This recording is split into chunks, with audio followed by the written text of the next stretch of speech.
Erica Sugo Anyadike is a Tanzanian writer based in Kenya. She began her career in South as a screenwriter and worked in various capacities in the television sector. As a broadcaster, she created briefs and commissioned television series that dealt with issues such as apartheid, sexuality, and gender. She continued that trend when she began to produce her own content, never shying away from events and issues that intrigued her, but always ensuring she kept her focus on characters, emotions, and story. Apart from short films and television series, Erica has also written several short stories. In 2019, she was shortlisted Short Story Prize and the Queen Mary Wasafiri Writing Prize. Her interests lie in depicting complex African female characters and mentoring young filmmakers and writers. And she's currently writing a novel while living in Kenya with her family. So welcome, Erica. Hi. Awesome. So Chikadili Emelumadu was born in Worksop, Nottinghamshire, and raised in Nigeria. Her work has previously been shortlisted for the Shirley Jackson Awards in 2015, the Caine Prize for African Literature once before in 2019, and a NOMO Award in 2020. In 2019, she won the inaugural Curtis Brown First Novel Prize for her novel Dazzling, and she tweets as CH Emelumadu. Hi. Johor Ile was born and raised in Nigeria. He is known for his first novel, And After Many Days. In 2016, the novel was awarded the Etisalat Prize for Literature. His short fiction has appeared in the Siwani Review, McSweeney's Quarterly, and Litro magazine. Johor earned his MFA at Boston University and is currently a visiting professor at West Virginia. He splits his time between Nigeria and the US. Welcome, Johor. Hello. Remy Ngamije is a Rwandan-born Namibian writer and photographer. His debut novel, The Eternal Audience of One, is forthcoming from Scout Press. He's the editor-in-chief of Duke, Namibia's first literary magazine.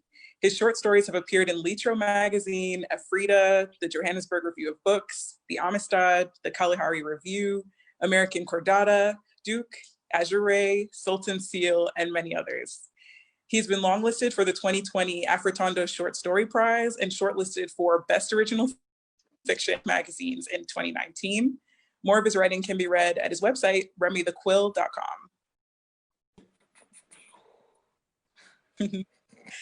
And Irene Okogie is a Nigerian British writer. Her debut novel, Butterfly Fish, won a Betty Trask Award and was shortlisted for an Edinburgh International First Book Award. Her work has been featured in the New York Times, The Observer, The Guardian, the BBC, and the Huffington Post, among other publications. Her short stories have been published internationally, including in Salt's Best British Short Stories 2017, Kwani, and the year's Best Weird Fiction. Erenison was presented at the London Short Story Festival by Booker Prize-winning author Ben Okri as a dynamic writing talent to watch, and featured in the Evening Standard magazine as one of London's exciting new authors.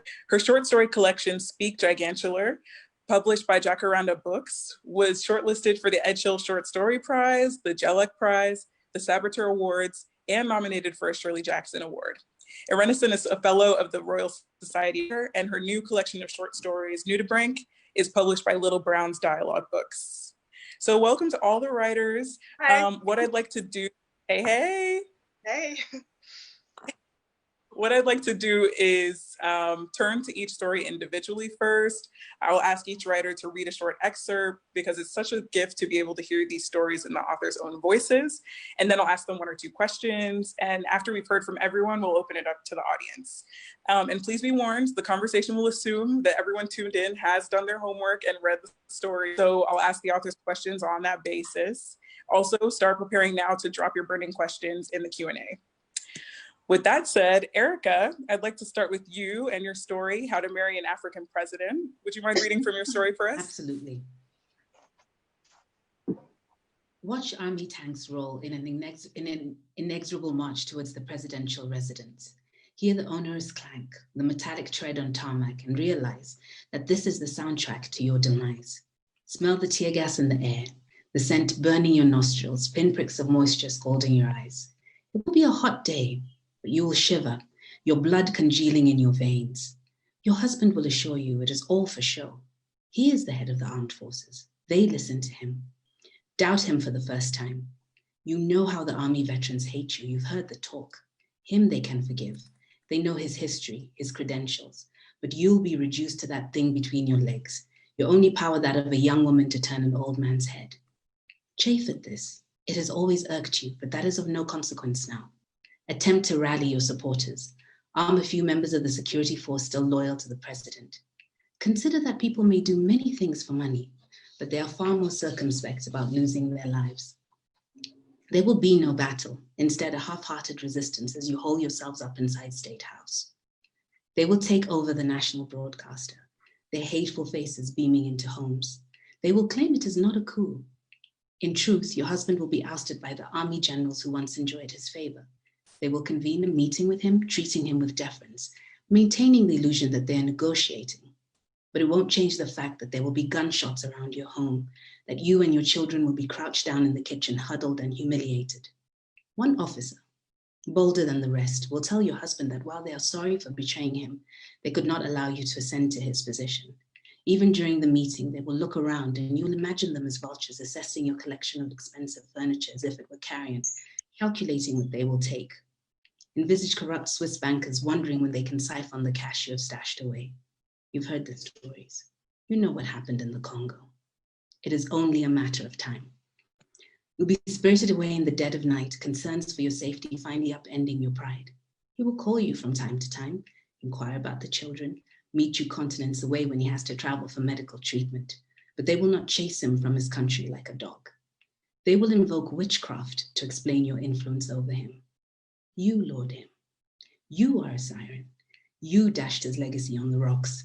There will be calls for retribution. People will want you to do penance. You will not be just an African president's wife. You will be Eve and Delilah. You will be every temptress that ever lived, every bringer of bad things. They will absolve him of responsibility. His sins washed away in history, receding from memory, the way waves retreat from the shore. He can stay, they will say, but you must leave. Wow, chills. Thank you so much, Erica. So I noticed that the seductive, luxurious life that our protagonist ascends to in the story is established by this exquisite language. Some favorite phrases of mine are butter soft seats upholstered with cream, exotic woods are described, crocodile leather. I enjoyed the alliteration of the phrase or the sentence, drought does not mean you can. And we learned that a certain kind of colonial currency accompanies this life too. There's that scene at a hotel where the president is described as being more English than Englander themselves. And as we've discussed before, for me, the story takes a turn when the first lady has her lover's girlfriend strangled nearly to death. And as actually here is where I think we see the drunkenness of power really take hold. I noticed also that in her first time having sex with the president, the first lady is, or the soon-to-be first lady is described with an extended metaphor whose diction reminds you of colonial expedition. The use of the words navigate, intrepid explorers, terrain, and map establish this tone. And in this context as well, we encountered the idea to be at the very heart of the story, this idea that all presidents are men. And in these ways, the story very much, for me, explores what I call female roots to power. The word power is actually explicitly used when the first lady and the president have sex for the, so it's used in the sexual domain, in the bedroom, which we can understand as a female domain. So my first question for you is, what were you trying to say about power in this story, and how did you go about doing it? I mean, I think, like you said, there are many routes to power, right? And so for me, I was really interested in how women are often sold this image of, you know, how beauty is power, for example, and how beauty will help you get many material things and that kind of thing. So I was interested in kind of dismantling this idea of power, but I was also interested in showing the limitations of power, in the sense that, you know, power will grant you, say in this particular story, class privilege, but it's not, that kind of class privilege isn't going to protect you against some of the gender discrimination that you're going to experience, right? And so I think there comes a point where she realizes that, you know, if she could wield power in much the same way that her husband does, then she'd be able to get people to kowtow down, you know, to her, to respect her. She'd be able to achieve certain things and make sure certain things happened in the way that she would have liked them to happen. And I think she realizes that there are going to be forces at play, particularly other males, that won't allow her to ascend to this position, that won't allow her to acquire the power that she's trying to get. Ultimately, she's thinking of power more as a protective mechanism rather than really a route to anything that she wants to achieve for herself. She's thinking of it more as a defense mechanism. And I think most women, not necessarily women who deserve to have power, like not women leaders in the political sphere, but most women, I think, end up internalizing the patriarchy and I think perpetuating certain power dynamics, namely in terms of preventing other people from ascending as well and trying to repress them and oppress them. And I think she learns this. It's a learned behavior. She's internalized the patriarchy and she's learned this from watching how her husband has wielded power against her and, murdered her lover. So I was thinking of just kind of exploring power in different forms within the story and also exploring its limitations. Mm-hmm. It's great to hear you speak because I hadn't considered before that the character was thinking of power as a difference specifically, but it really makes sense. And I hear what you're saying as well about the fact that as a woman, she was disadvantaged a certain way. She could learn to be an oppressor as well. And it makes me want to mention that I'm with Grace Mugabe, and as we were speaking, it also brought to mind Panache Chihumadzi's story, You Can't Eat Beauty, and Panache is an African rights alum, so shout out to her. That story, as you mentioned, also deals with kind of how beauty can be a medium, a means to power, and a particularly female one. I just wanted to ask about how you constructed this story that's inspired by a certain First Lady, but speaks to much more than that. Absolutely, it does speak to much more than that. I mean, one of the deliberate decisions that I made was not to mention who the specific First Lady is. I mean, I enjoy that kind of game with the reader in the sense that they're trying to guess who it is. And, I'll completely cop to having been inspired by her. But I think the deliberate decision to not mention who it was and to not mention the country that it was set in and to not mention the name of her husband was really to say that this kind of situation, this kind of inequality happens all over the world. I struggle as an African writer with wanting to write things that I feel are true and portray characters that I feel are complex, but also not necessarily write about the continent in a way that will perpetuate or perpetrate certain stereotypes. At the same time, I don't want to necessarily have those limitations. I want to have a certain level of artistic freedom. But when we look at sexism, for example, or when we look at ambition. I was reading a book by Mary Beard, who wrote Women in Power. And so she charted how this whole issue of patriarchy has been happening since, for millennia in a sense. And we can see its mythological roots in Homer's Odyssey. So we can see that Telemachus tells his mother, Penelope, politics is men's business and sends her away. We can see images and tropes in terms of Trump and Hillary Clinton with the whole kind of Perseus and Medusa trope, the slaying of women, the silencing of women. And I think when she makes a grab for power, in reality, and both in the story, she's silenced, right? So in reality, when Grace made a grab for power, she had insults wielded against her. For example, she was, and not even just Grace, even people like Hillary Clinton, we'll talk about their we'll be asked about their pantsuits rather than their policies, right? And so Grace and Joyce Mujuru, who was a proper sort of liberation female hero, would have insults wielded against them that really would revolve around sexualized insults, right? Like, so some people say, oh, the presidency is not transmitted like a sexual disease, or somebody will, make comments about like a woman's sex, or somebody will say things like, why do you wear mini skirts, and so on and so forth. So this perpetual silencing of women happens not just on this continent, but just on a global scale. And so I didn't want to necessarily narrow it down to that. I think I just wanted the lack of specificity to be an invitation to the reader, so that the reader actually interrogate those images and interrogate what they were reading and be forced to kind of grapple with some of the themes that I was trying to unpack and explore. Amazing. And it's great to see your gaze as an African writer cast on the West as well. There's so much more I could ask, but as I mentioned to you all before we started, I want to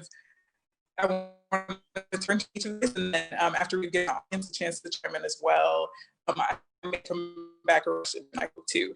But thank you so much, Erica. And speaking of power in the upper class, I'd like to turn now to Renison and her story, Grace Jones. Renison, could you read a bit from your story for us? Yeah, sure. So here's an excerpt. There was a building that remained a husk, a blackened charcoal carcass gutted from the inside out. The carcass leaned against the heavens in protest at its losses, at its snatched internal sky, tainted with the fingerprints of one last daily procession, rituals of the living. And while the world slept, awoke, the cities hummed with chaos and order, rivers began in cotton pockets, cupping slackened fists, the waters undulated into lost reflections, the gods got high off the colors from the seas, the equator adjusted itself only slightly, the stars twinkled in haphazard collusion, the mountains dappled by hammertan winds that became personal direction. The building remained, an artificial gut bathed in degrees of light, lodged in the stages of a day. The building was a hollow within a carcass, within a husk, within a world, within a galaxy. A series of crooked boxes varying in size inside each other, where the gift was always the same, always attached to a bottom that had gone missing. On each floor of the husk, Sidra was running backwards to the late afternoon of a day. It had been flat packed into cardboard boxes sealed with sellotape. On each floor, Sidra peeled off the sellotape, the sound a split in the air whose line couldn't be traced. She removed items from the box. The late afternoon that day was made up of ingredients for cake: eggs, flour, butter, sugar, tinfoil, a whisk, vanilla. On each floor, Sidra ran to the window where she stood in costumes made of tinfoil. On floor 1, she was covered with eggs, screaming. On floor 2, she was drenched in flour, howling. On floor 3, she was soaked in butter, melting as the heat intensified while the whisk whirred ominously on the periphery. And so on. Grace Jones's La Vie en Rose played on a radio that wasn't plugged in anywhere. Instead, the plug sprang from the bottom of the building like an untethered electrical root. The husk shook. On each floor, Sidra grabbed the whisk. Lost scenes fell out from the windows. Water was inadequate. Hoses throbbed with adrenaline and burned hearts. Death traps. The lifts became stuck all over again, spewing firemen's costumes like overgrown fabricated insects, like Genesis on speed. Everything escalated quickly. Ashes assembled into figures crawling on the skyline before colliding with traffic, which destroyed them all over again. The equator turned a fraction. The flames rose. The bottoms of the crooked boxes were set alight. Debris became glowing cinders that walked. A dot appeared on the galaxy. The draftsman held a flame he angled like a stick of lead, like a tool that could change guise at any point. Sidra had first seen Grace on TV. She must have been around 13 at the time. She'd been chasing Carla and Dorian, who were playing with a set of screwdrivers behind the sofa, darting forwards and backwards in a mock game of fencing, shouting "on guard" sporadically, brandishing the screwdrivers like long, elegantly carved swords. The washing machine was spinning. The windows were open to hide evidence of her botched attempt at gumbo. The smoke alarm was broken. Half an hour earlier, it had beeped incessantly. In her frustrated efforts to silence it, she'd broken it with a broom. But none of that mattered because a woman who looked like her was on TV. Pulled to the screen by an instinct she didn't quite understand, she stared. It was on BBC One. She'd never seen a Black woman so unapologetically dark on the screen. It was beautiful and she was hypnotized. Dressed in an all-black catsuit, the woman was tall, striking, otherworldly, confident. Her mouth painted fire engine red. Her head was in an off-yellow helmet shaped like a bee's nest. Sidra half expected a swarm of bees to hover over the woman's head. The queen bee in action. She felt as if they'd shared the same womb, separated by a few decades and a trail of bees' fat with mutual DNA and womb lining. Grace Jones, they said. Grace Jones. I'll leave it there. That's a beautiful note to end on. Thank you so much. Yeah. So as I've said to you before, you know, for me, your style tends to anthropomorphize objects and the intangible, especially in this story, the fire. And the tower block that's consumed by the fire is described as a carcass. And later, Sidra herself is described as feeling hollow and gutted, the same words that are used to describe that building. So there's this blurring of the human and the non-human.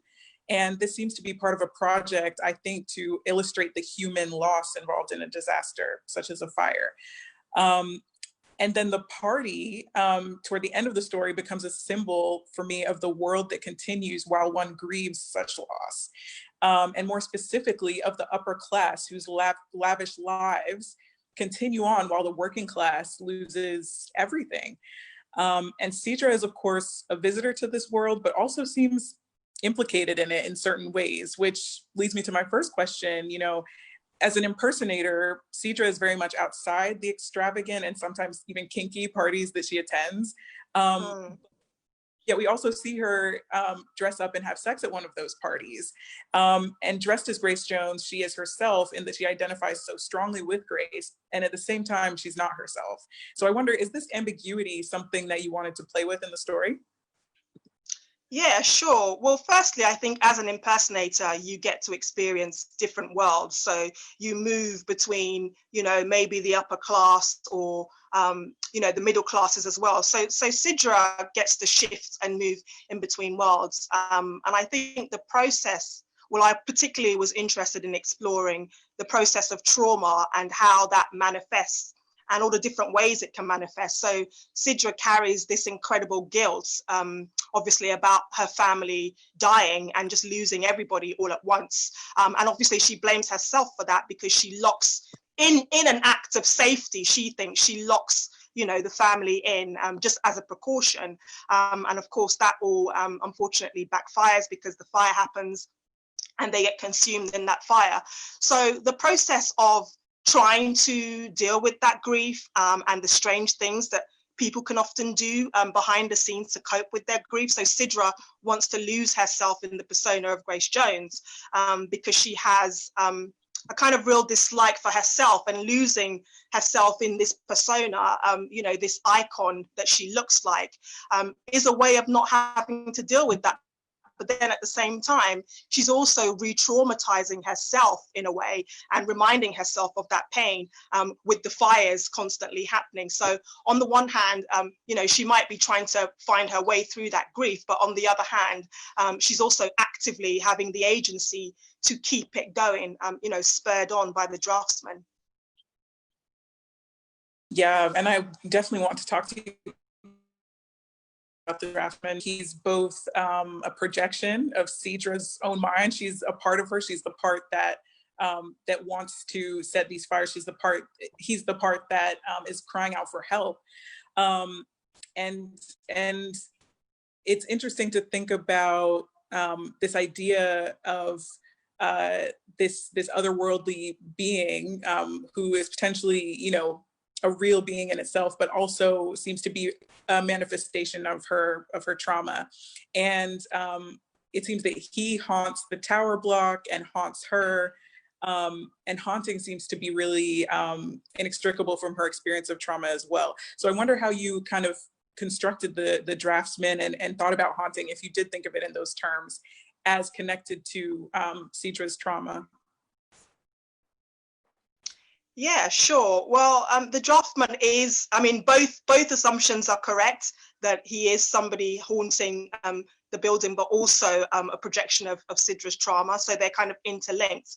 But the draftsman has his own story within the piece, you know, which I explore, which is that the building, the flat, was actually a printing press that he had designed beforehand, which was pulled down to be rebuilt as this block of flats. And he haunts this building almost in anger, and plays around with stuff, fiddles around to make sure that things go wrong.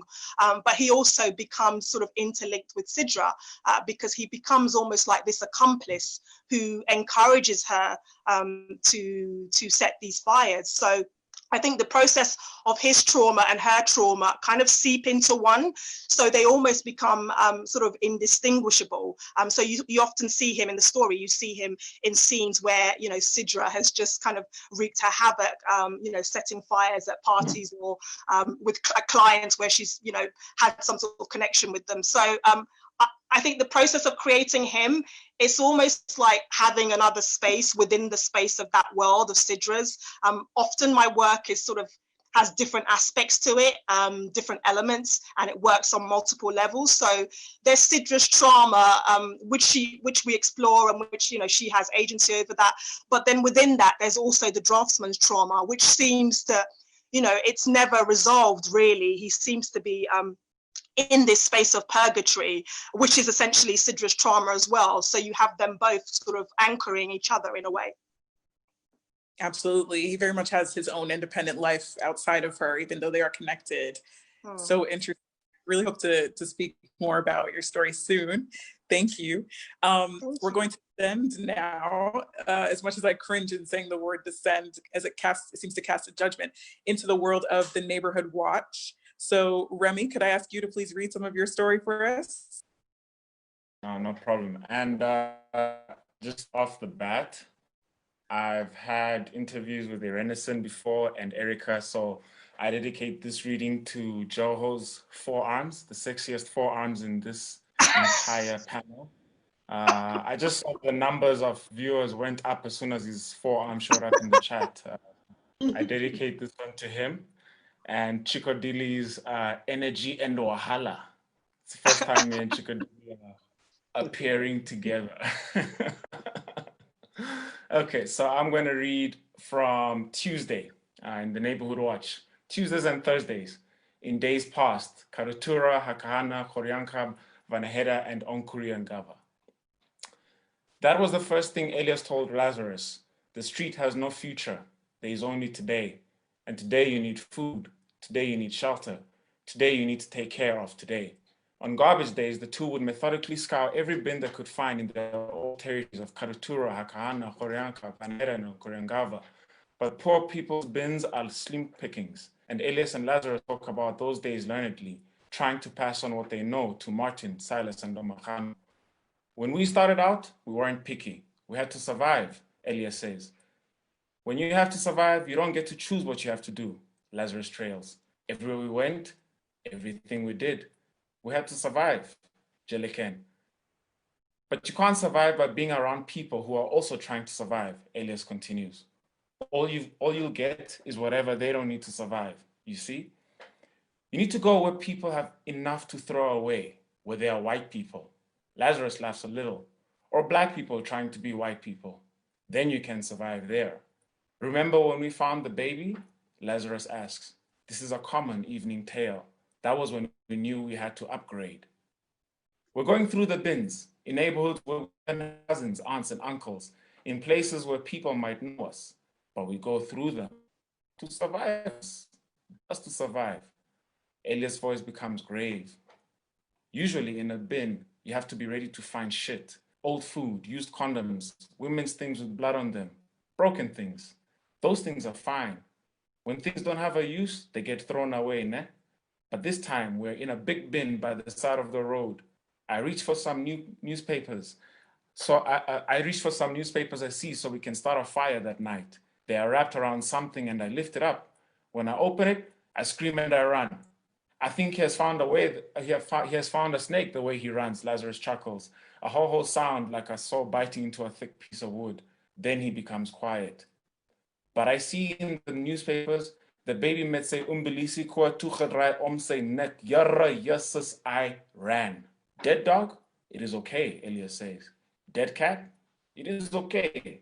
It is witchcraft. Cats is witchcraft. Amachano nods her agreement. Even dead person is also okay.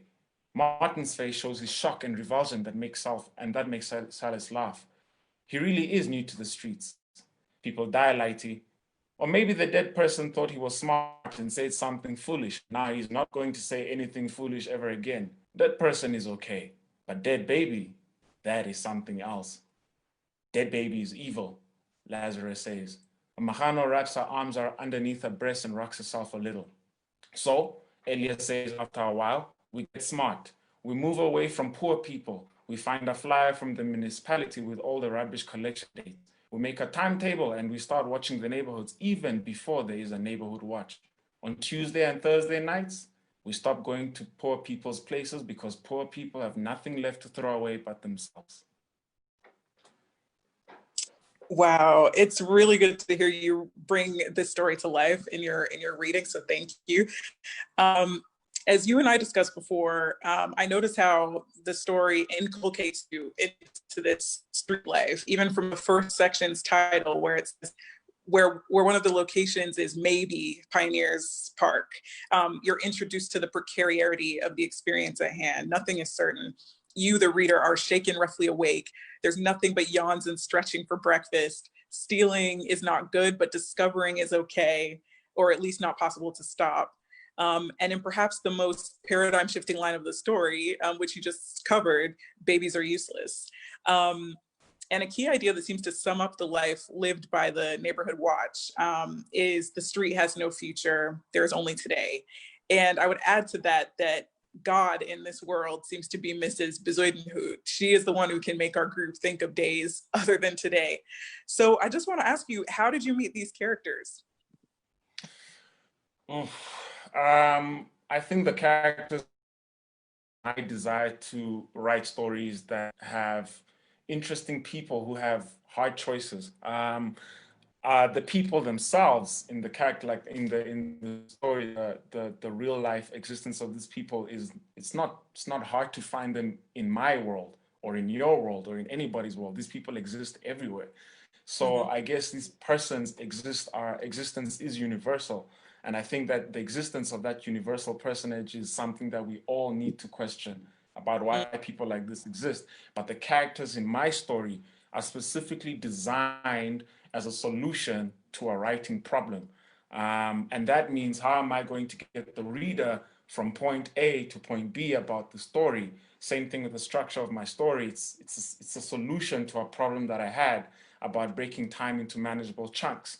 And Mondays for you and me, or for people, anyone else with a roof over their head, are Mondays because we get to leave our houses and we go to work.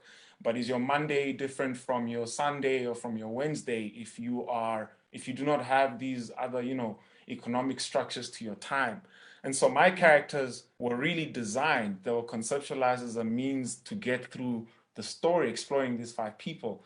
And, if the question is more about what inspired the characters, I think for me, these are the characters that I might have encountered in my life here in Vinted, because they're not obviously by the same names or the same way, but these are the characters that seem to personify these people the best. And so in concocting them, in creating them for the page, it was about which characters specifically are you going to choose to create a group that makes sense in the story, in the story's universe, and most importantly, that gets people from A to B. Because I think in all of our stories, I think we can all agree that the characters in them are incredibly compelling. And so, I mean, not that I envisioned it, but now that I'm here, I'm glad that I had these characters, because after Chikadili and Joe read, I'll be like, "Whew, thank God I survived that test," So I'm glad, after your innocence, grace, and how to marry an African president, you're like, show up to this party with poor characters. So I'm glad that I chose these. You're so right. And you have so much love for your fellow writers, but it's true. There's so many strong characters. A lot of my questions are around character. And my second question for you, I want to hone in on the character of Omahano, if I'm saying her name correctly. You it before.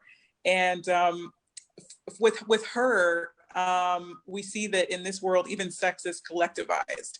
And she plays this role where she allows Elias and Lazarus to satisfy their sexual urges. She helps get the group access to certain spaces by sleeping with security guards. And she also performs other kinds of gendered labor. She cuts Elias' hair. So I want to hear, you know, in the same, to use the same terms you just used in describing the function the characters serve, what problem did Omahano solve, or what was her role meant to be in the story? Well, I think her role and existence in the story, for me at least, symbolizes the silence of homeless women on the street.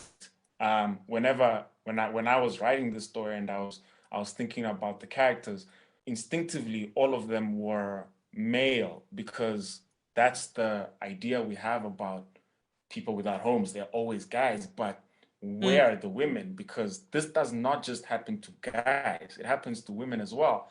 And if you are thinking about the women, so if I could throw some love to Erica's How to Marry an African President, if a woman in that story has to make those hard choices, and she has money, class, power, all of those things, what is a woman on the street going to have to do in order to survive today, tomorrow, and the day after? Those are going to be very, very hard choices. And so her role in the story, for me, symbolizes the very, very, very dire choices that some women on the street might have to make in order to exchange for what? A little safety and a little security. Not a lot, just a little. Right. You might have to do some things you don't agree with in order to be able to get some food for the day. We all already make tough choices in our daily lives, but if you remove away economic security, four walls and the roof, you know, our Wi-Fi, our Zoom meetings and whatnot, what are we going to have to do in order to feel safe for a minute? And I think those are the hard choices that Omahano in some way not answers but questions, because she's very silent throughout the whole story. But I think that silence is something that needs to be investigated, because I think it speaks volumes. And as much as we talk about homeless people, no one really has conversations about homeless women and the children, you know. So I think there's a conversation to be had there. But ultimately, my take-home message is, regardless of Omahano and, you know, and all these other characters, it's less about the people on the streets and more about the people in the houses, because I feel like those people in the house, they've got hard questions to answer. And, you know, we are the people in the house, so we have some hard questions to answer. Yeah. That's the real issue at hand. That's amazing, Remy. Thank you so much. I'm going to turn now to Joho and Fisherman Stew. So Joho, could you read for us, please?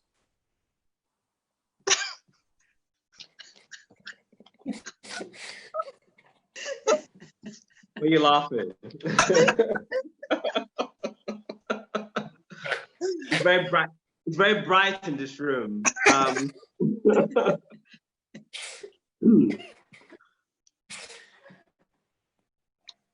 Out on the main road, Nimi turned towards the market.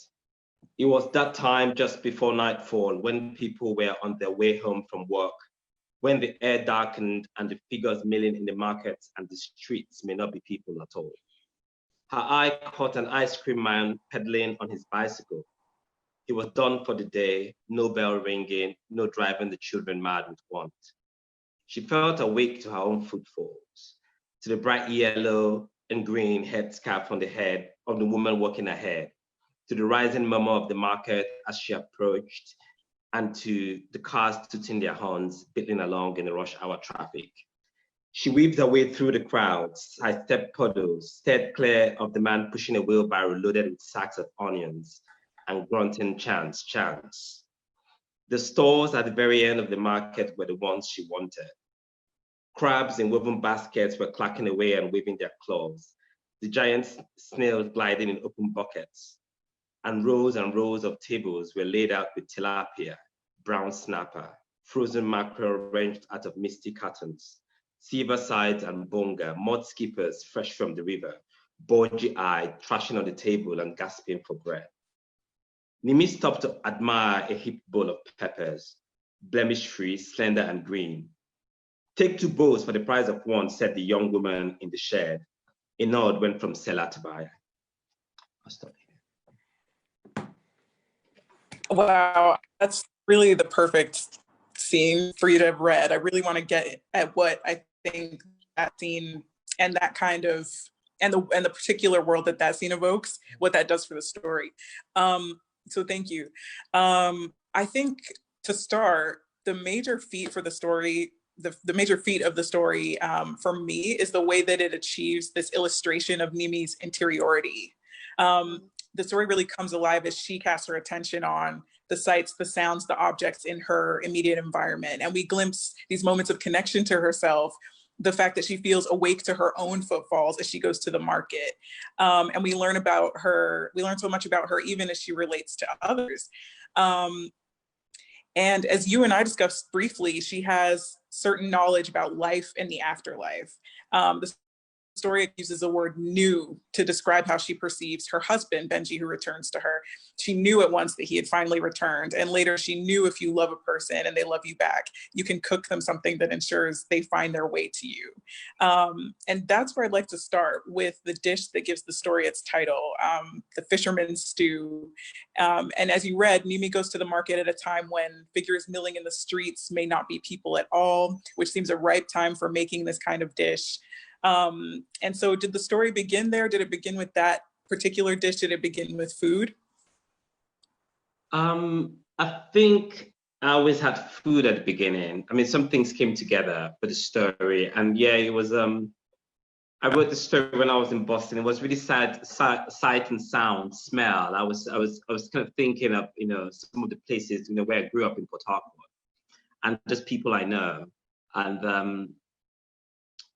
And yeah, I was thinking about food. I was thinking about place, and the character Nimi, for me, having a different worldview, or the point that people do, and I'm Oba, and I grew up. When I was growing up, I spent a lot of time in the village, school holidays, and just it's a different worldview, and so something might happen, and someone else might describe it as, I don't know, supernatural, but it's just a part of the world. It's how the world is described.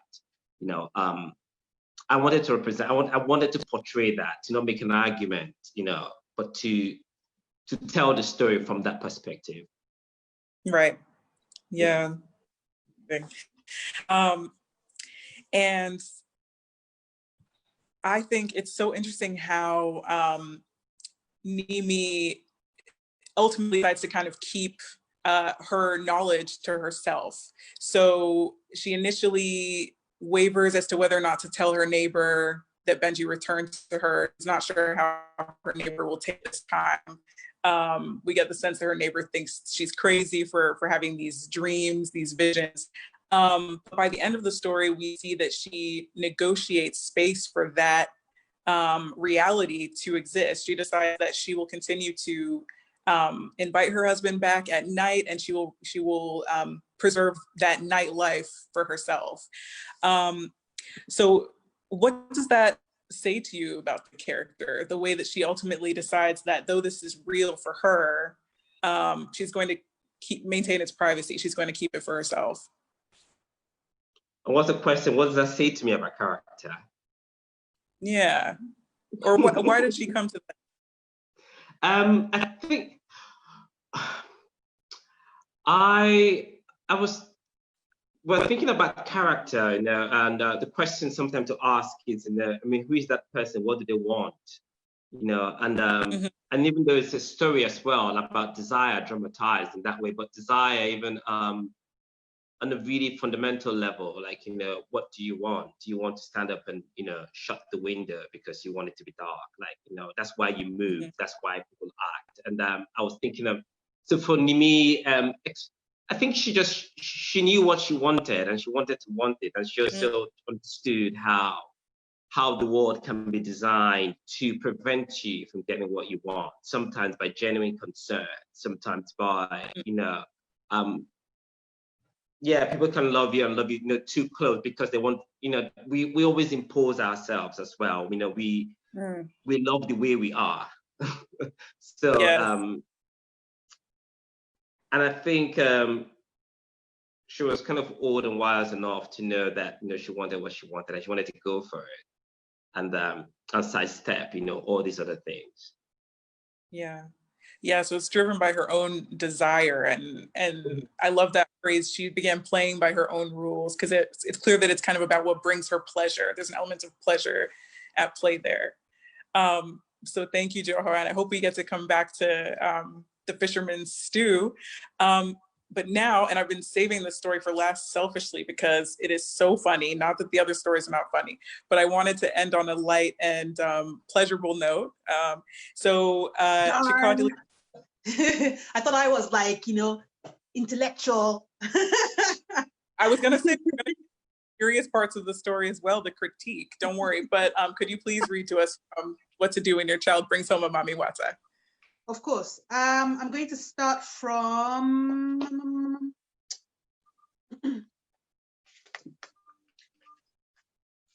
hold on one second. I'm going to start from further testing. So this is, if you've read it, I'm not talking to you, Ifeanyi, because I know you've read it, but if people out there have read it, then you know that there are bits where you're supposed to test to know whether the mami wata has entered your house or not. And this is further testing. So after the testing, you have other testing. Skimpy or revealing clothing. A mami wata is a slave to its own appearance and will often try to entice other men or women, even while they're with your son or daughter.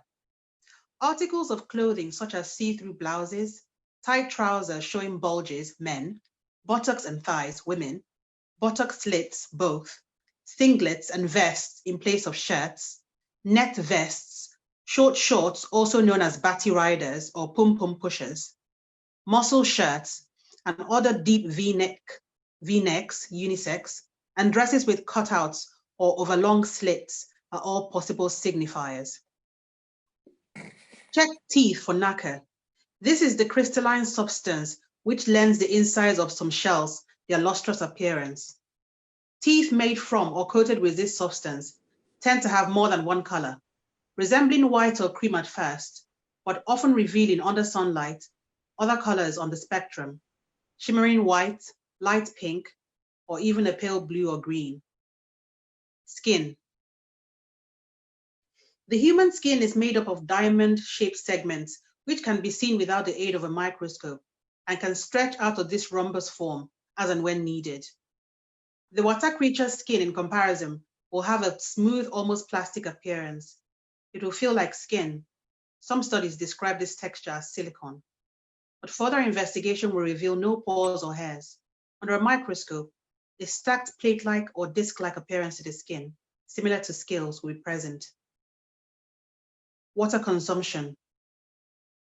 Due to this lack of breathability to the skin, in bracket, it has been hypothesized that this is to prevent the mami wata losing too much of its own bodily fluids / cell material through osmosis while in salt water. The water organism will consume large amounts of water, as even though it is possible for it to spend long periods on land, it tends to overheat. It is in this regulation of its body temperature that it most resembles its distant cousin, the fish, since its temperature tends to rise and fall according to its surroundings. Furthermore, a mami wata will look simply breathtaking when submerged or drenched in water in a way that is humanly impossible. A noticeable lack of puckering to extremities, absence of goose pimples, and a lack of grain or matting qualities which plagues Homo sapiens upon long hours of submersion. Hair simply falls back into place and is not subject to shrinkage, as is in the case with natural Afro hair. Please note, this booklet does not advocate the illegal practice of splashing, an exercise advocated by the Children of Men, a quasi-religious group, in order to force a mami or papi wata to reveal its true nature. This is an erroneous exercise, due to the fact that mami wata, as mentioned, will not have fishy extremities, which has led to inappropriate necklacing in the recent past. And finally, lights, camera, action. A mami water captured on film is unlike any human image ever seen, natural or enhanced. As they are always flawless and HD ready, their image when captured on film or digital is even more so. The resultant photograph should emit a blurriness/glow around the edges, much like the phosphorescence of some sea creatures. Or there might be a yellow or pink eye, a relation to the human red eye syndrome. Do not adjust your settings after the first 1 or 2 photos, as the fault does not lie with your camera, but in the entity posing before it. And mami water enjoy and execute poses in varying degrees of artistic perfection, naturally making use of space and light in the creative manner of trained photographers. Resultant snapshots are often well balanced in perspective and composition. Guys, Joho is a puppy water, according to that reading. It's a puppy water. No comment. Did you read? He's a puppy water. No comment. Well, this is the irony of the story lies. It's in the fact that the construction of these creatures becomes a scapegoat for the sexism of the writer and by implication the reader. And what I mean by that is what Remy just pointed out. You know, the characteristics of the mami is what might be referred to as the characteristics of the slut. You know, they wear skimpy clothing, they're obsessed with their appearance, they look great in pictures. And I enjoyed and appreciated the way that these characteristics were applied to both sexes. I also appreciated the reference to queer mami and papi watas and the secrecy around and illegality of unions with them. So the story seems in some ways to be a feminist retelling of the mami wata myth. And I know you've said that your personal beliefs do influence the stories you choose to tell and how you tell them. So I would love for you to tell us more about that. How did you arrive at this retelling? I think it was one of those melting pots of different things that just annoy me, you know, they chip away at you a bit. And so, you know, you let it, you know, you sit with it, sometimes you talk about it, but it's just not enough. And one of the things I remember clearly was finding out that, I don't know what was going on at the time, but finding out that you didn't have, first of all, the Lebanese in Nigeria who have lived in Nigeria for so many years, I mean, so many generations, can't claim Nigerian, a lot of them can't claim Nigerian citizenship, right? Because to be Nigerian, you have to have your father or your grandfather be Nigerian, right? And so it just really angered me because I thought, okay, so what if I married somebody who wasn't Nigerian, right? And say my own father was not Nigerian, but my mother, so just like that, even though I was raised in Nigeria, just like that's all it is, you know, suddenly I'm not Nigerian anymore. Never mind that my ancestors both have been married in Nigeria. And it really bothered me, this idea of who belongs, because belonging is not, we can't tell who belongs based on what passport they hold. People belong. You know, I used to have this colleague called Kasim Kaira, who is Ugandan and Rwandan at the same time. And he used to tell me stories of how their farmland was between Uganda and Rwanda. And so they would just kind of like cross over the border because they were the same family. And things like that just boggle the mind. So I don't believe that it's about like what passport you hold. It's about where you feel like where you most belong.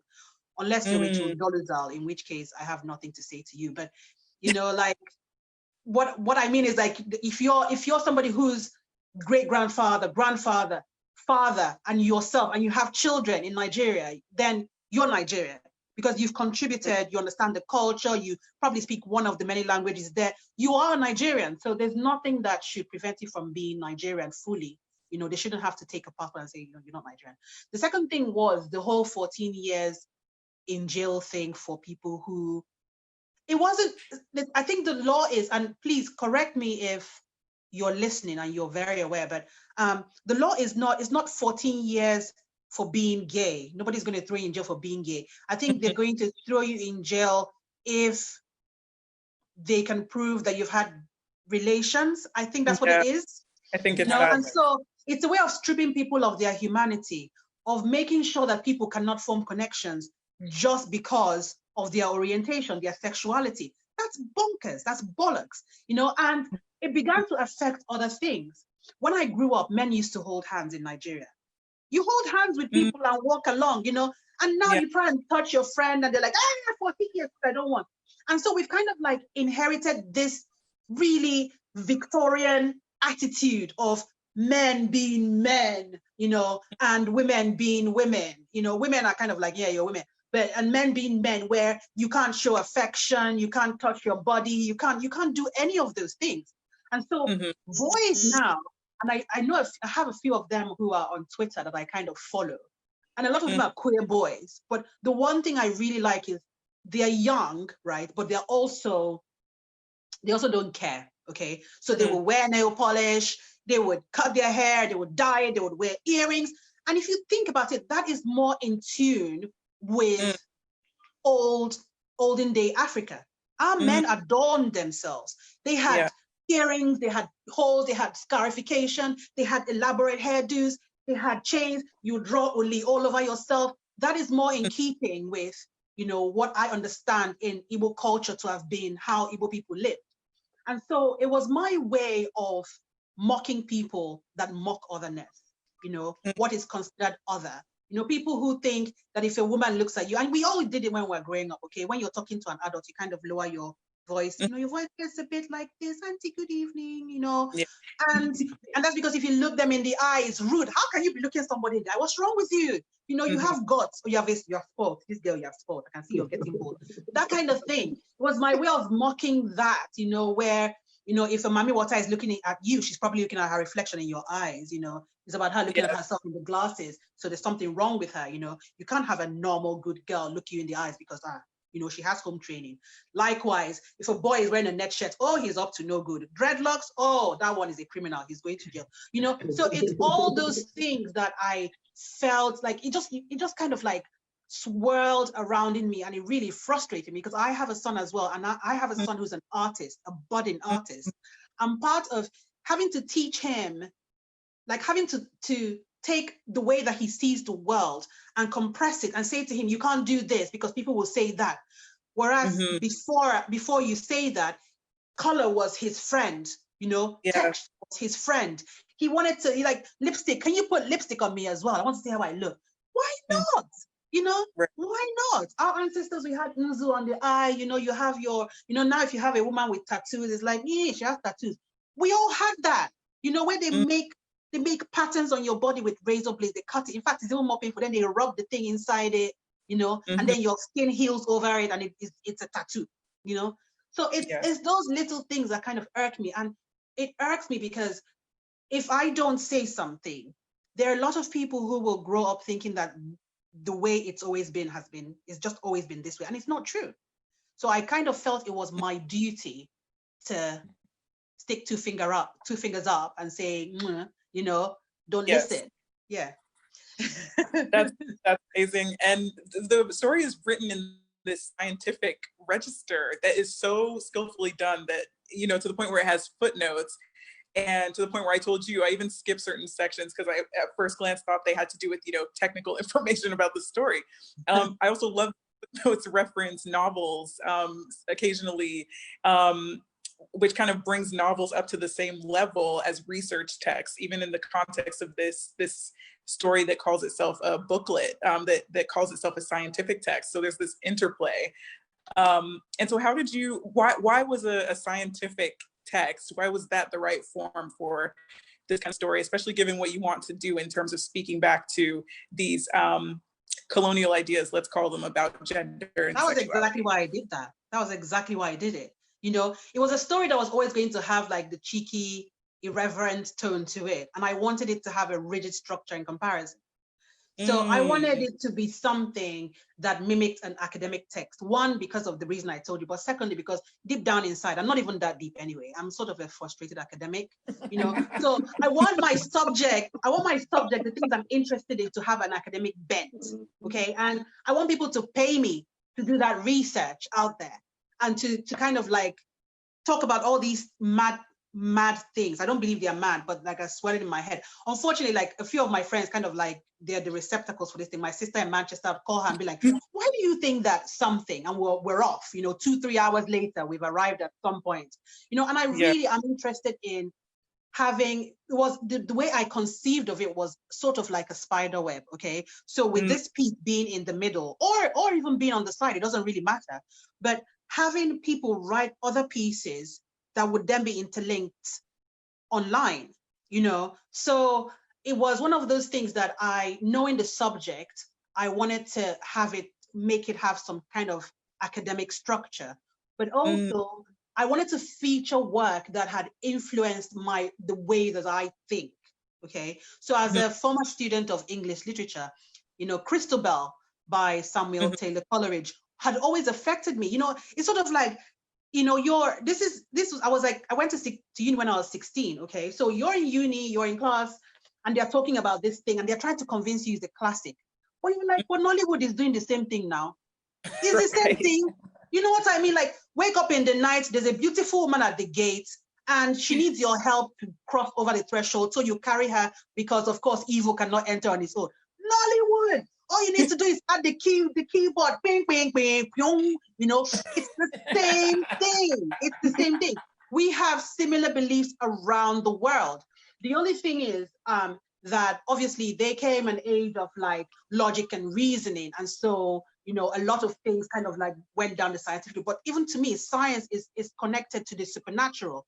There are certain things, and like the way we understand things, like there are certain things I remember when I went to my village in 2000, I took my son to my village in 2017, and I met with the Ezi Demili, who is like the chief priest of the whole of the town, but he's from my village. And there's some things that he said where you're like, you know, with a little bit of chemistry knowledge I have, this is actually what he's saying, you know, he's saying this thing. It's like, they understood these things, but not in the same terms that we do. So it's so silly to have that knowledge and that experience and expertise thrown away completely, like throwing the baby away with the bathwater. And that's what happened with colonialism, you see. Everything that was African became demonized. And so I'm just interested in bringing back those things and also to interlink them, because if you think about it now, there has been a resurgence in belief in the supernatural. We have all the Wiccans, you know, Stonehenge is doing a very good business, you know, then there's all the TV shows. You know, it's like, well, you stopped us from doing all these things. And now you're telling me that I should watch your show where there's a boy wizard that does they want, and then he disappears. What is different? You know, what is different from the Dibias that have bilocation? You're here today, you see them, you know, in the marketplace, and then you get home. There's no way they could have been home that quickly, but oh, look, they're there at home. You know what I mean? There is no difference, but obviously once it's African, it becomes fetish, and it becomes, you know, illiterate, it becomes ignorant, it becomes unsophisticated. And I'm just here to put a stop to it. Yes, amen. Without sounding too bad. But thank you all. I want to go to audience questions. And the first question is for Erenison. So this anonymous attendee says, as I read, I was amazed by how a certain chaos was captured in the text itself and in between the lines.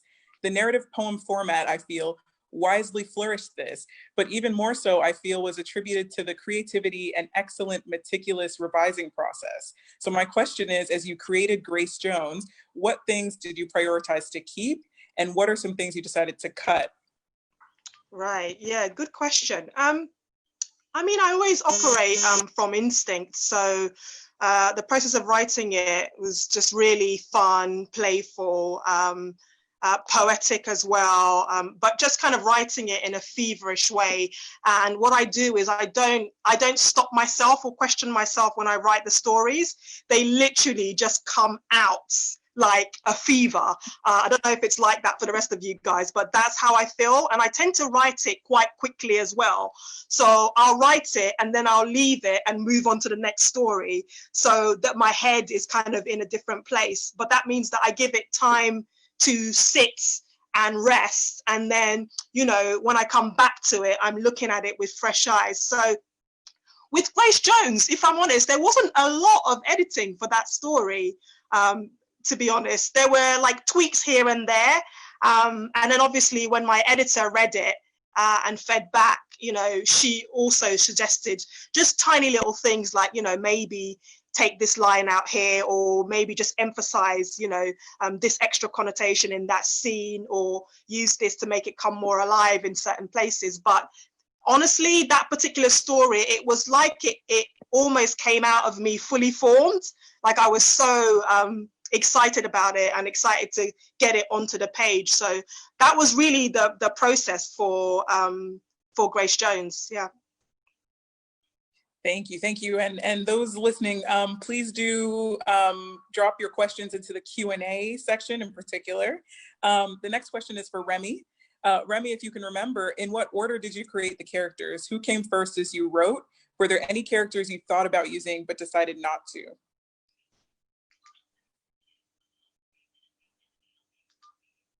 Has Remy dropped out?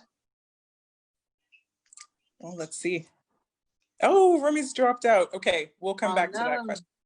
Or we can just ask it to Erica. Erica, go. I'm just gonna warn you guys that my battery is like really low, like my phone battery. So you might lose me as well. Sorry. It's like on. We know the struggle. Don't worry. Oh my goodness. But yeah, I like that idea actually, Chikadili. Does anyone else want to answer that question, since character is so important? Well, Erica loves talking about characters and crafts, so yes, please. Yeah. I don't want to woman-splain Remy's story. There's no such thing. For a reason, it doesn't exist. I think Remy's going to try to log back on. Shall we just give him some time? Maybe move on to the next question. I meant as applies to your own story. Was there any character that you wrote first? Oh, in terms of, was there any character that I wrote first? I mean, I think the character I wrote first was just simply, the character of the woman. That was always the driving force of the story. And I feel like, in a sense, that character came fully formed. And so it was just a matter of finding an entry point into the story rather than the character herself. And the entry point into the story for me, really from a craft point of view, was to approach the story from kind of a second person perspective. And the reason I did that was because I knew that the character who the story was based on was somebody who inspired very extreme reactions in people. I knew that they would read that into it, and I knew that a lot of people would go in and kind of think of her in villainous terms. And so for me, I quite like that, because I thought, you know what? When people come into the story space, assuming that they know what it is you're trying to do or what you're writing about, and they have, anything except for a neutral response to that, then in a sense, you are in a position to use that character as a Trojan horse. So what you do is you kind of, you play to their expectations, and then you completely thwart their expectations. And so what I like about second person is I think that it forces people to be complicit. Right? So they become complicit in the story that you're telling because you're using the you. And so you're encouraging them to say, okay, look, what would happen if you were in this situation? What would happen if you had to make these choices and these decisions? And how would you approach or deal with the consequences of the choices that you'd made? So I think in using the you, it was important for me to shorten the narrative distance between the reader and the protagonist. And it was really important to have them be complicit and also compassionate. So, one of the things that writing is supposed to do is evoke, or rather reading, I think is supposed to create a sense of empathy in the reader. And I think that in that particular scenario, when you are dealing with a character that's deeply unpopular, using the second person in order to try and encourage that ability to relate to a character, that ability to put yourself in their shoes was critical to the story that I wanted to tell. And I think Renison mentioned it earlier as well. Once you found an entry point into the story, it's effortless. It practically writes itself. Obviously, there's an editing that you do afterwards and everything else, but that initial vomit draft, as we call it, that tends to work really well if you've got a character that is actually talking to you and wanting to talk through you, and if you have your entry point into the story, which can be point of view, it can be image, or a line of dialogue. That's fascinating. I'm so glad we got to talk about the second person in your story, Erica. It's so important. Is Remy back? Yeah, I'm here. So Remy, where'd you go? So Remy, which character did you create first? I think the first one that came to me was Elias, just the character of this former Namibian veteran who helped fight in the liberation struggle for the country's independence, and then ultimately winds up homeless and very disenfranchised in this new republic that he helped bring into existence. I think that was the first character. And then the hardest part was obviously building the world around him. And that's how you can tell I'm not a serious writer at all, because nothing came to me fully formed. I had to fake my way through it. And it's always something that, you know, you have to think about when you ask me this question, because I am involved heavily in the arts, but I'm a con artist. So my presence really here in this shortlist team is to show you that it is possible to scam your way into like a major literary prize and be shortlisted with such talented people whose stories come to them fully formed, while you have to like go from. Yeah, but I don't agree that all stories come fully formed, Remy. Like, I mean, it depends on the story. Some stories come fully formed, but some you really have to struggle with. And it's twofold. It might be that the story itself, it's forming in your mind, and so you're having to write it down as it forms, and that's the struggle. But the other part is also trusting that your subconscious has got it. And that has been, for me, particularly a very hard thing to do, because if there's a story that is difficult and I plot it out, I want to follow the plot because the plot made sense to me. But sometimes that's difficult because your subconscious mind knows where it wants to go, and sometimes it's good to just relinquish that control. So I think it depends on the story, really. Some stories arrive fully formed. The Mami Water one, I just knew how it was going to come out and I knew what I wanted to say. But some are a grind. You leave them 8 years, you come back to them, it doesn't make any sense, and yet it won't leave you alone. You know, so you know, it just depends on the story, I think. Well, the question is actually for you. This attendee says, I love the formatting of what to do when your child brings home a Mami Wata. For writers who plan to use research in their own work to express a statement, when do you stop researching, especially so as not to get overwhelmed by too much information? So when do you stop researching? Research is a funny one, isn't it? And I'm probably going to throw this to everyone, not just me, just so that this person has a fully rounded answer. Research is a funny one because sometimes you go into research, right? And you've done reams of it, and it's only for one line. One line, you know? And it used to bother me before, until I realized, you know what, it's not really for the work, it's for myself. Because the more you know something, the more it comes out. It comes out in ways that you don't envisage. So I would say, stop when you feel you have to, okay? And if you need to do more research, the work will show you, because you just won't know. Like, when you research something, you should be able to know what they're feeling at any time, what they're thinking at any time. Like, I've written characters whose grandparents I know and whose great-grandparents I know. It doesn't ever come in to the work, but it's good to know because it influences the way that they act or the way that the characters see themselves as an extension of something. You know, the stories that they had been told when they were growing up, it informs the way that they will take decisions, even if they don't know it. And see, that's why a lot of human beings go for therapy, because you're doing things and a lot of it might be also, I don't mean that in a bad way. I mean, sometimes you're not aware of why you react to things the way that you do. And that's the same thing with characters. And so if you're doing research and you feel your research is too much and you want to stop, it's fine to stop. But the work itself will answer that question for you, because you'll get to a point where you feel that if you don't know something, you need to research some more to know it, or you know enough to be able to carry the story. There's no right answer. But what do you think, Joho, in terms of research? When do you stop researching? I don't know. I mean, I go with the story first. I mean, I suppose some stories of some projects require research. But I think, Chico, were they not asking you that because of the form of your story? Probably, but I mean, like, the form of my story, like I said, it just comes from a place of frustration and anguish. I just want to be an academic and I want someone to give me tenure. I just want to not worry about my pension.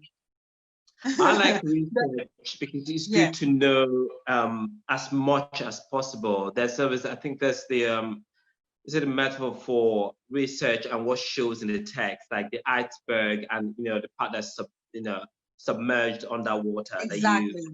I get what you mean. Imagine something larger, like large lives, even for your character. That way, it's kind of more alive to you. And even though it's not on the page, but it shows in the work.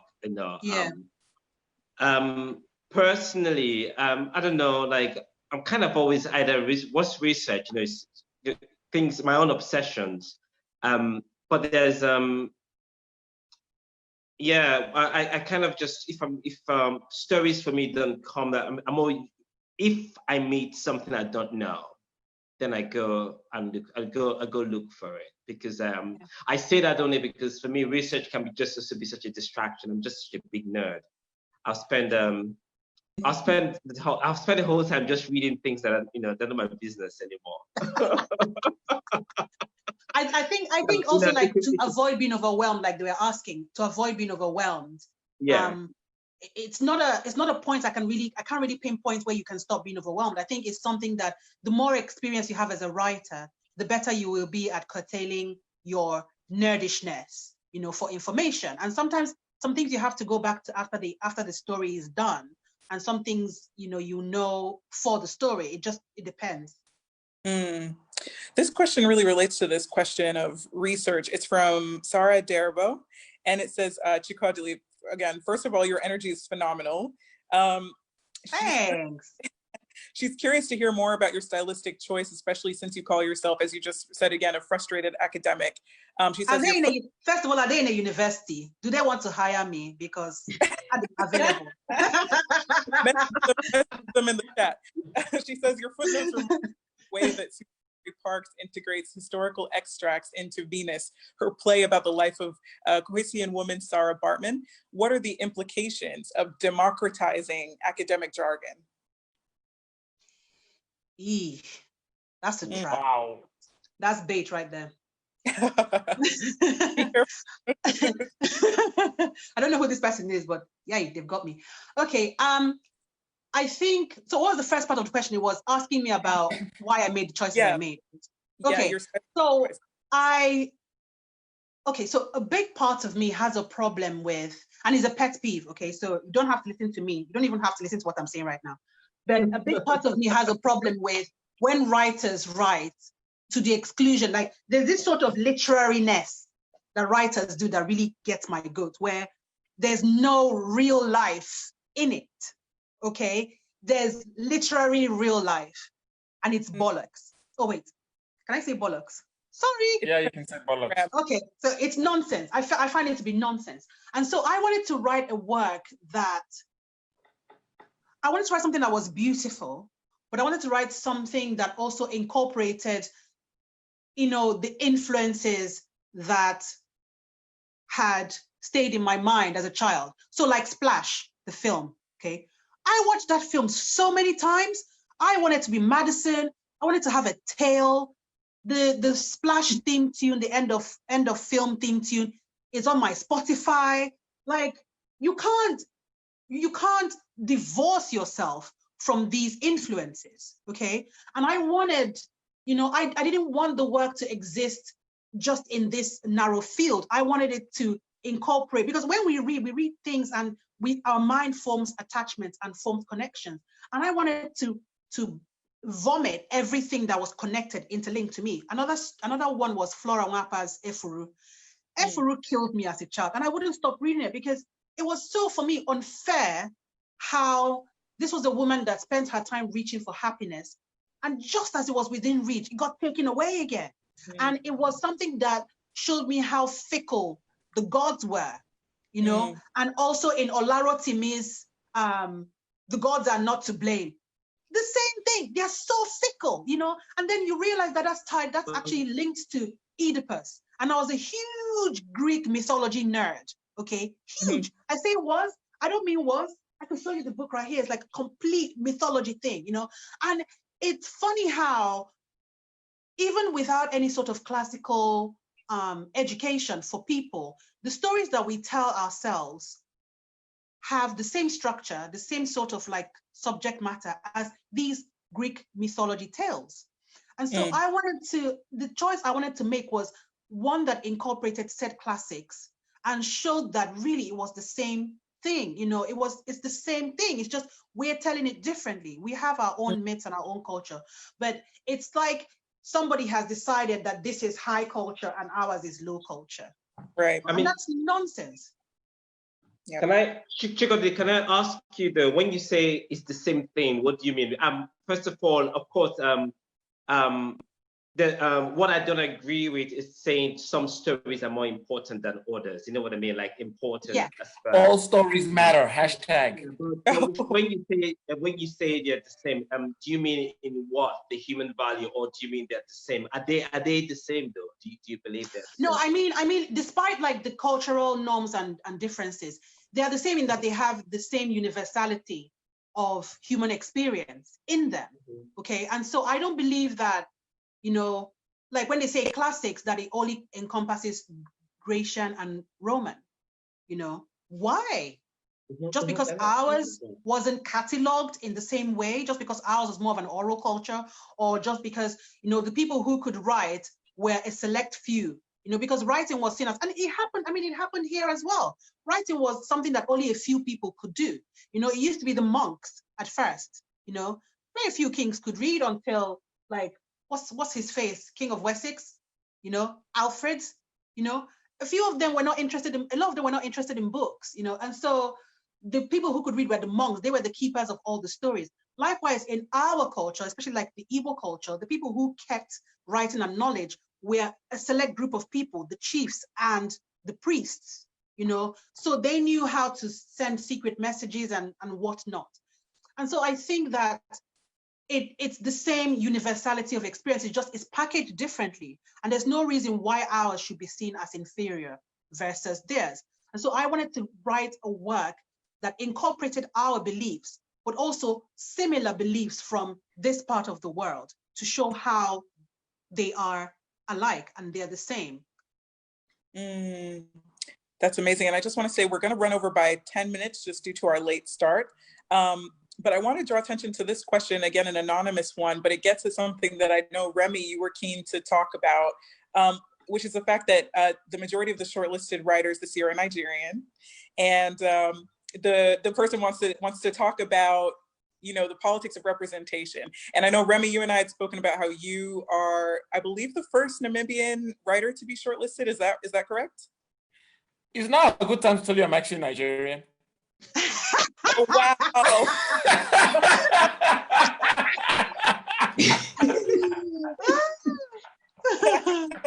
Can you imagine? Escándalo.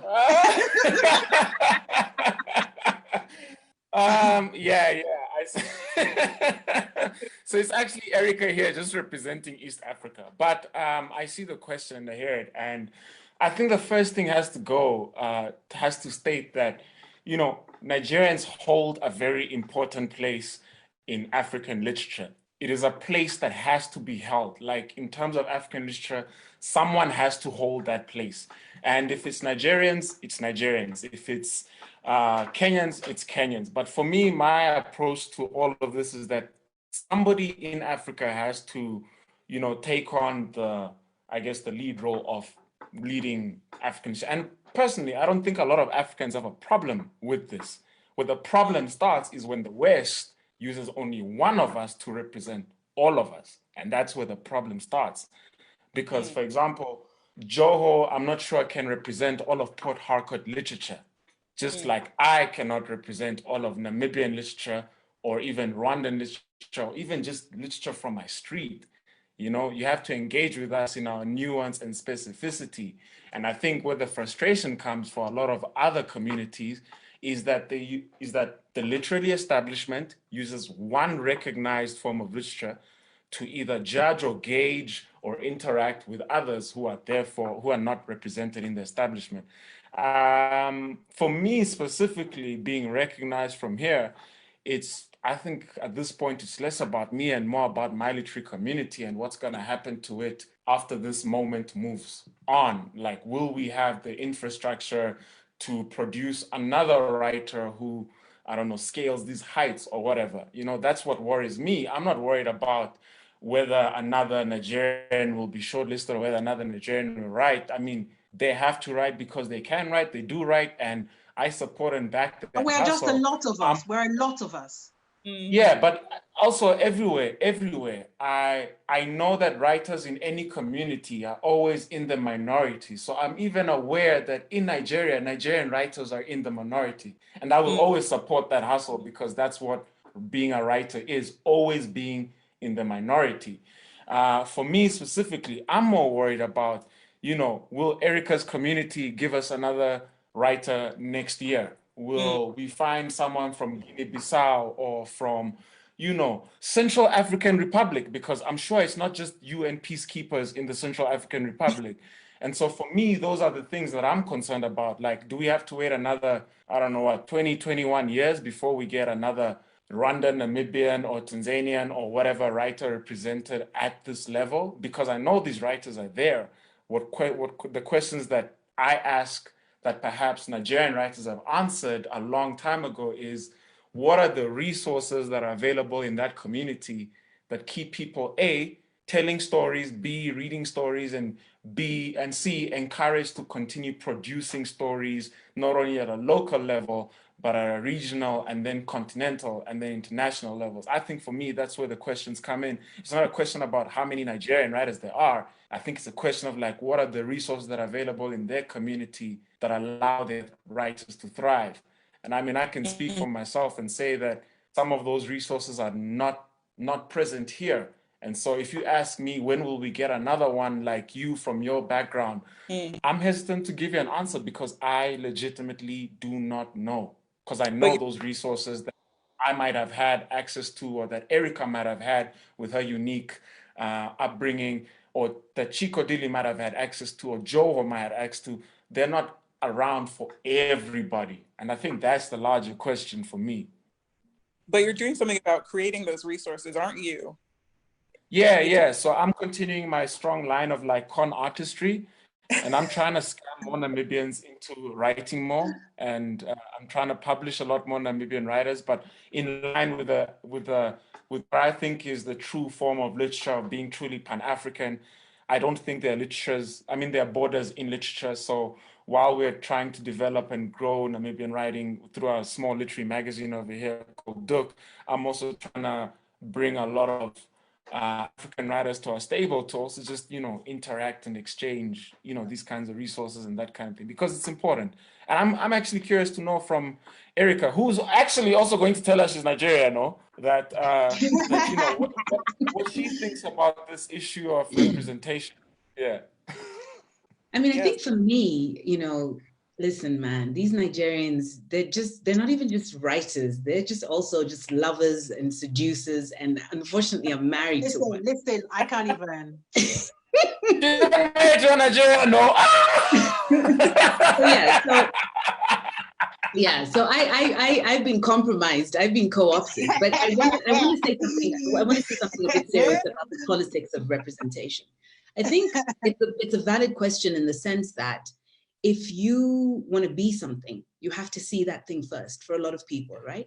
And so I think it's important that Remy is on the shortlist. I think it's important that I'm on the shortlist. I think Nigerians, to be fair, have seen a lot of writers in their country. They have a lot of writers in their literary history and so on and so forth. So one of the things that's been important to me that I try to talk about a lot about is craft. And that's because I just don't think we should feed into this idea that writing is kind of this ivory tower thing. You can get better at it. You can improve. So there might be somebody who will look at these stories and think, okay, I could never do that, because I've been that person. I've been there. And writing for me has been a process and has been a journey. And the more I've traveled along that journey, the more I've worked at craft, the more I've improved, like in leaps and bounds, man. So I just want to say to people out there listening that want to be writers, that you can be writers and you can get better at writing. It doesn't matter what country you're from. I think it's important to see people that are from, say, countries that are lesser known or lesser popular in terms of a literary tradition or whatever, but you don't have to go to an expensive MFA. If you are really serious about improving your craft, there is YouTube University, a lot of stuff. The internet is a very democratic space if you can afford the bandwidth and so on and so forth, but you can improve. And so I think it's important for people to know that, because I think seeing some of these stories, is potentially intimidating, and it shouldn't be. You can get there and you can be even better. Wow. Well, I think that's an amazing note to end on. And I also just want to draw attention to this comment from Olatunga Gabby Williams, who says, this is a commendation for all of you, 5 passionate and compelling speakers. You're clearly so intentional about the stories you've written. So thank you to all of our shortlisted writers. Thank you for that encouraging note that we ended on, Erica, and thank you all for sharing. Thank you all so much for tuning in. Those of you who've joined us, I really hope you've enjoyed the discussion. I also want to give a special shout out to Marcel Kita, who tirelessly organizes spaces for lovers of African literature and who's organized this space, as well as Nuria Ba, Africa Rights marketing consultant, who supported us today. Thank you both so much for your help. Once again, this is a reminder to please give your feedback via the link in the comments. If you enjoyed this event and you'd like to support by donating, please consider joining the Royal African Society. This will help ensure the continuation of Africa Rights and events like this. I've been Ifeanyi Awachie, and I'd like to wish everybody happy reading, safety, and wellness in the coming days. Thank you. Thank you. Thank you. See you guys. See you guys. See you guys on Instagram on Friday. Oh. Yeah.